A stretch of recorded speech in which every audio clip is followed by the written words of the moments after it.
श्री विठ्ठल श्री तुकाराम महाराज गाथा भाष्य। समचरण दृष्टी विटेवरी साजिरी, तेथे माझी हरी वृत्ती राहो। आनिक न लगे माईक पदार्थ, तेथे माझे अर्थ नको देवा। ब्रह्मादिक पदे दुःखाची शिराणी, तेथे दुश्चित्त झणी जडो देसी। तुका म्हणे त्याचे कलले आम्हा वर्म, जे जे कर्मधर्म नाशवंत। हे हरी, समान चरण आणि समान दृष्टी असलेली जी तुझी विटेवर सुंदर मूर्ती आहे, तेथे माझी अंतःकरण वृत्ती अखंड राहो। या अभंगात समचरण आणि समदृष्टी या दोन पदांनी विठ्ठलाचे तटस्थ लक्षण सांगितले आहे। तो विठ्ठल पृथ्व्यादिकांना अंतर्बाह्य व्यापून दशांगुल परिमित असलेल्या विटेवर भक्तानुग्रहार्थ पाय जोडून अतिशय उत्कर्षाने उभा आहे। या श्रुतीतील वर्णनावरून समचरण हे विठ्ठलाचे सगुण साकार रूप आहे हे सिद्ध होते। नये जरी तुझ मधुर उत्तर, दिधला सुस्वर नाही देवे। नाही तयाविण भुकेला विठ्ठल, येईल तैसा बोल रामकृष्ण। देवापाशी मागे आवडीची भक्ती, विश्वासेशी प्रीती भाव बळे। तुका म्हणे मना सांगतो विचार, धरावा निर्धार दिसेन दिस। तुला जरी मधुर बोलणं येत नसलं आणि देवानं गोड स्वर दिला नसला, तरी त्यासाठी विठ्ठल भुकेला नाही। तुला जसं येईल तसं रामकृष्ण म्हण। तो आपल्या श्रद्धेनं, निष्ठेच्या बलानं व प्रेमानं देवाजवळ देवाच्या आवडीची प्रेम लक्षणा भक्ती माग। तुकाराम महाराज म्हणतात की मी माझ्या मनाला हाच विचार सांगतो की हे मना, तू प्रत्येक दिवशी प्रेमानं रामकृष्ण म्हणण्याचाच निश्चय कर। सावध झालो हरीच्या आलो जागरणा। जेथे वैष्णवांचे भार जय जयकार गर्जत असे। पळोनिया गेली झोप, होते पाप आडते। तुका म्हणे तया ठाया, ओल छाया कृपेची। मी विचारानं निश्चित जागा झालो, म्हणून हरीच्या भजन जागरास आलो। ज्या हरी जागरात वैष्णवांचे समुदाय हरिनामाचा घोष करीत होते, त्या नामघोषानं माझी झोप पळून गेली आणि जे पाप भजनास आड आले तेही पळून गेले।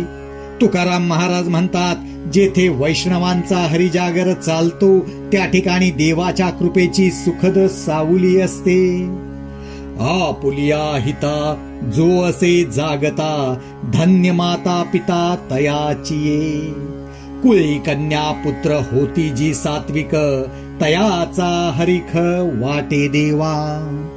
गीता भागवत करीती श्रवण, अखंड चिंतन विठोबाचे।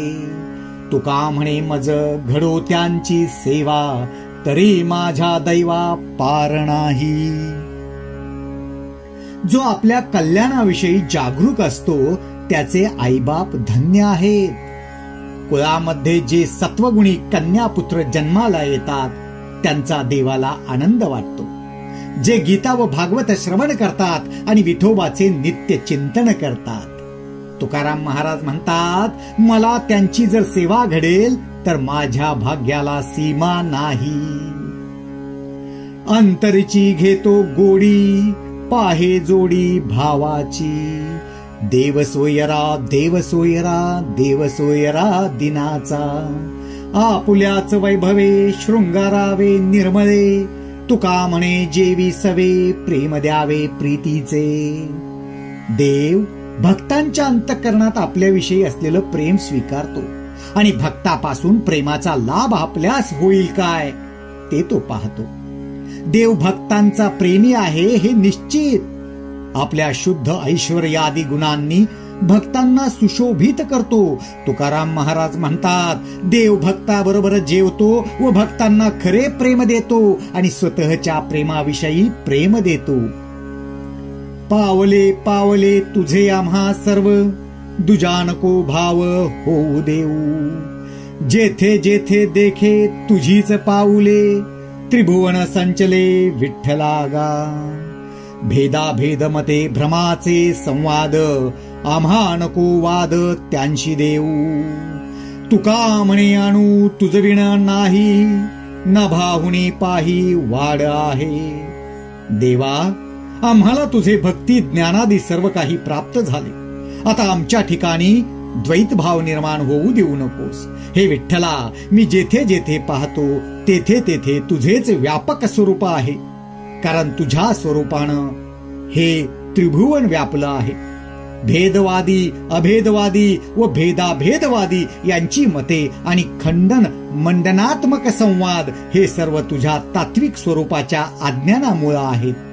त्यामुळे आम्हास त्याच्याशी वाद करण्याचा प्रसंग येऊ देऊ नकोस. तुकाराम महाराज म्हणतात, हे देवा, असे पहा की ज्यात तू नाहीस असा एक परमाणू देखील नाही. कारण तुझे स्वरूप आकाशापेक्षाही मोठे आहे. मग तुझ्या अस्तित्वाविषयी वादविवाद करण्याची आवश्यकताच काय आहे.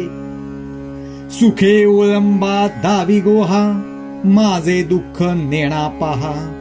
आवडीचा मारिला वेडा, होय होय कैसा म्हणे भिडा. अखंड मज पोटाची व्यथा, दूध भात साखर तूप पथ्या. हो प्रहरा मज लहरी येती, शुद्ध नाही पडे सुपत्ती. निजनये खाली घाली फुले, जवळीन साहती मुले. अंगी चंदन लाविते भारी, सदा शूळ माझे कपाळी. निपट मज नचले अन्न, पायली गहू सांजा तिण. गेले वारी तुम्ही आणली साखर, 7 दिवस गेली 10.5 शेर. हाड गळोनी आले मास, माझे दुःख नेणवे कैसे. तुका म्हणे जिता गाढव केला, मेलियावरी नरका गेला. एक स्त्री सर्व प्रकारची सुख असताना नवऱ्याला ढोंगानं म्हणते, तुम्ही माझ्या दुःखाकडे लक्षच देत नाही. पण विचार करा हो, असे बायकोने म्हटल्यानंतर बायकोच्या प्रेमानं भारलेला तो वेडा नवरा तिच्या भिडनं होय होय खरं आहे तुझं म्हणणं असं म्हणू लागला. नंतर ती आपलं एक एक दुःख, अहो दुःख कसलं, दुःखाभास नवऱ्यापुढे सांगू लागली. ती म्हणाली, मला नेहमीच पोट दुखी आहे म्हणून मला दूध भात साखर तूप हे पथ्याला लागतं. दुपारी मला लहरी म्हणजे चक्कर येतात आणि शुद्ध राहत नाही. त्यामुळे मी झोपते, पण नीट झोप लागतच नाही म्हणून मी अंगाखाली फुलं घालते. आणि जवळ मुलं असली म्हणजे मला ते सहन होत नाही म्हणून मी तुमच्या जवळ देते. मी अंगाला आणि कपाळाला चंदन लावते कारण मला नेहमी माथा शूळ आहे. मला अगदीच अन्न जात नाही. मला फक्त 3 सांज 3 वेळा पायली भर गहू लागतात किंवा 3 पायल्या गव्हाचा सांजा लागतो.